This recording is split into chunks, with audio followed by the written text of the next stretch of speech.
Bismillah, alhamdulillah, wa salatu wa salam ala rasulillah, wa ba'da assalamu alaikum wa rahmatullahi wa barakatuh.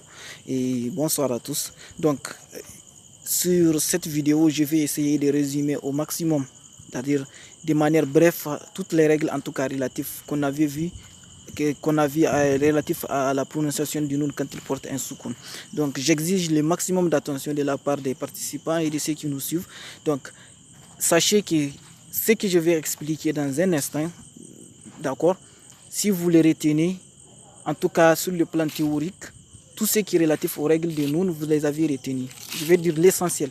Donc, il faut retenir d'abord en premier lieu que le Noun portant le soukoun se présente sous trois formes, comme on a eu à l'évoquer. Vous pouvez avoir le Noun qui est écrit dans l'écriture, dans la phrase, et qui porte son soukoun au-dessus. Vous pouvez avoir le Noun qui est écrit mais qui ne porte rien, ni Fataha, ni Kasra, ni Dhamma, ni Soukoun. Et le dernier Noun, il est toujours dissimulé, c'est celui qui est dissimulé dans Fatahatain, Kasratain, Dhammatain, c'est-à-dire Tanwin.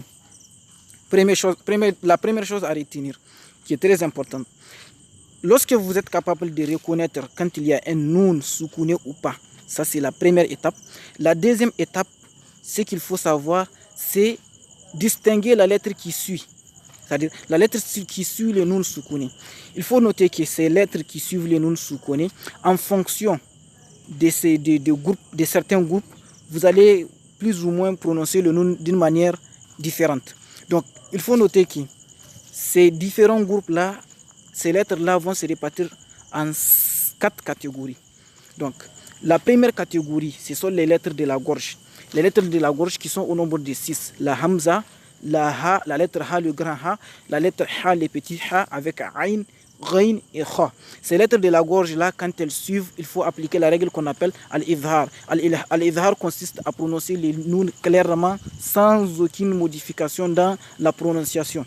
Donc, ce qui ne pose pratiquement pas de problème.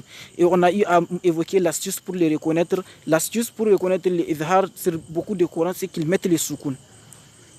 Deuxièmement, on a vu que en dehors de ces 6 lettres-là, 6 premières lettres, il y a 6 autres lettres encore quand elles suivent. La règle qui s'applique alors c'est idgham. Ces 6 lettres-là se regroupent sous le terme yarmaluna. Ya, ra, et mim, lam, wa et nun.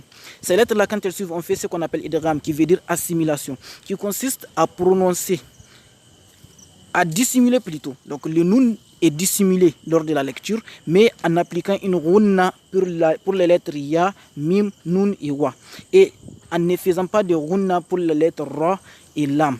Donc ici on assimile, on passe directement de la lettre qui suit, qui précède le mim portant le soukoun, à la lettre qui suit le nun portant le soukoun. J'espère que je me fais comprendre. Donc, tout en faisant une rouna pour les lettres ya, mim, nun et wa, et en ne faisant pas de rouna pour les lettres ra et lam. Ça, c'est le deuxième groupe. Là, le troisième groupe, on ne va pas l'appeler groupe parce que c'est une seule lettre. Donc, la lettre ba plutôt. Donc, en dehors des lettres de idgham et idhar, la lettre ba, elle, quand elle suit le noun portant un soukoun, alors la règle qui s'applique à ce niveau, c'est al-iqlab. Al-iqlab qui veut dire substitution en français, qui consiste à remplacer la lettre noun soukounée par un mim soukouné lors de la lecture.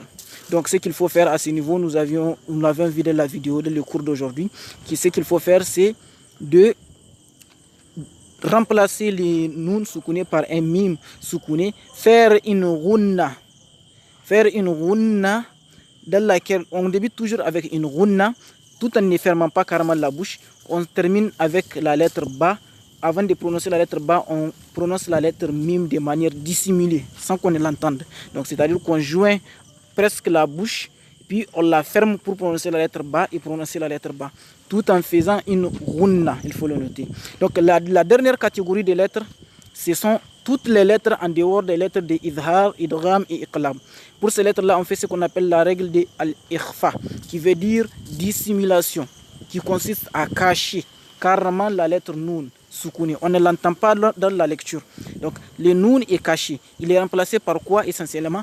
Par une ghunna, sa caractéristique. Donc on entend cette ghunna-là, puis on passe à la lettre qui suit. Donc on dissimule le noun, on ne fait pas de idhar, on le dissimule.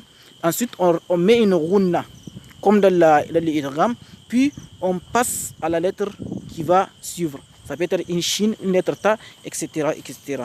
De manière résumée, tous les chapitres sur les règles de Noun Asakina se résument à ça. Donc on va s'arrêter ici pour le résumé. Subhanakallahumma wa bihamdika ashhadu an la ilaha illa anta astaghfiruka wa atubu ilaik.